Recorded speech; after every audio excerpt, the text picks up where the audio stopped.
처음에 뼈 이식을 할 때 되면은 같이 더 주저앉게 됩니다. 뼈대 있는 치과 구강외과 전문의 김박입니다. 임플란트를 한다고 하면은 많이 아프지 않을까가 제일 첫 번째 걱정이시고요. 그 다음에 이거를 씌우면은 얼마나 들까가 두 번째 걱정이 됩니다. 정말 잘하는 의사에게 제대로 치료를 받는다면 큰 통증 없이 안전하게 치료도 할 수 있고 비용도 그만큼 상당히 낮출 수가 있습니다. 제가 치료해드렸던 50대, 60대 환자분들을 보면서 알기 쉽게 말씀해 드릴 테니 절대 끄지 말고 끝까지 시청해 주십시오.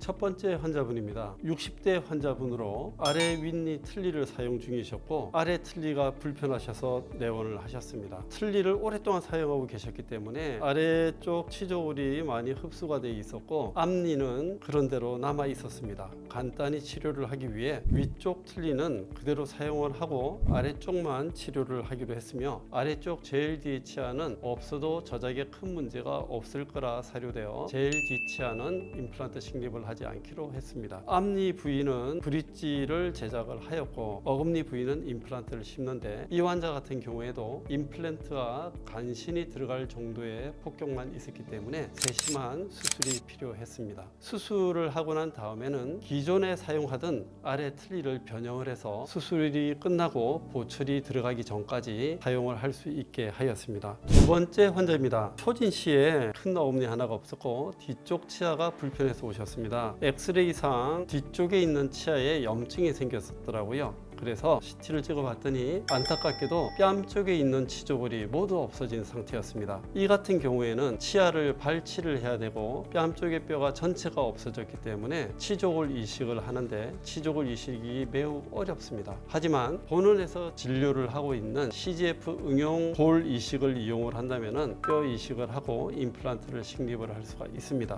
이 환자의 경우에도 발치를 하면서 CGF 응용 이식을 하고 추가적인 뼈 이식을 하면서 임플란트를 완성한 케이스입니다. 당일날 간단하게 발치를 하면서 1차 CGF 응용 이식을 합니다. 2달 뒤에 임플란트와 뼈 이식을 하게 되는데 1차 이식을 해놓으면 아주 간단하게 뼈 이식을 추가를 할 수가 있습니다. 기존 방법대로 한다면 뺨살을 잔뜩 당겨와 가지고 시술을 하기 때문에 환자분이 매우 힘들고 출혈도 많고 붓기도 많게 됩니다. 하지만 CGF 응용 이식을 하게 되면 이런 붓기도 최소로 줄일 수가 있고 환자분의 불편감도 최소가 될 수가 있습니다. 이후 뼈가 충분히 숙성이 될 때까지 5, 6개월을 기다렸다가 임플란트 보철을 하면 되겠습니다. 시술을 하면서 사랑니는 빼지 않았었습니다. 처음에 뼈 이식을 할 때 이 사랑니를 빼게 되면은 뺨 쪽에 있는 뼈가 많이 없어져 있기 때문에 사랑니를 빼게 되면은 같이 더 주저앉게 됩니다. 그래서 사랑니가 지지를 해주게 하기 위해서 사랑니는 뼈 이식,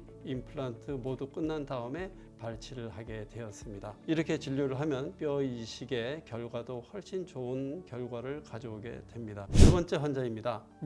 위치아에 오래전에 씌웠던 크라운이 빠져서 오신 분이십니다. 크라운을 새로 하러 오셨는데 엑스레이 상에서 상악동에 염증이 있는 소견이 보였고 뿌리 끝에 염증이 있을 것 같은 소견이 보였습니다. 치아에 염증이 심하게 생겨서 상악동이 천공이 된 뚫어져 있는 상태였습니다. 상악동이 천공이 돼 있었기 때문에 1차 치아를 빼고 이후 뼈 이식과 임플란트를 시행하기로 했습니다. 발치하는 날 CGF 응용 이식을 통해 상악동 구멍을 잘 메워주고 2개월 뒤에 그 자리에 추가적인 뼈 이식과 임플란트 시행을 하였습니다. 환자분은 상악동이 뚫어져 있는 케이스였지만 큰 불편감이 없었고 간단한 수술로 해결이 됐습니다. 이후 전체 뼈가 없었기 때문에 6개월을 기다린 후 임플란트 보철을 시행하였습니다. 이렇게 세 가지 케이스를 봤는데요. 우리의 치아는 음식을 씹고 맛보며 행복한 생활을 즐기기 위해서 꼭 필요한 기관입니다. 소화 기능의 첫 관문이며 뇌 기능을 활성화시켜주는 기능도 하지요. 평소 꼼꼼한 치아 관리를 통해서 오래된 보철물은 적절한 시기에 교체를 해 주십시오. 빠진 치아들은 너무 오래 두지 마시고 수복해 주시기 바랍니다.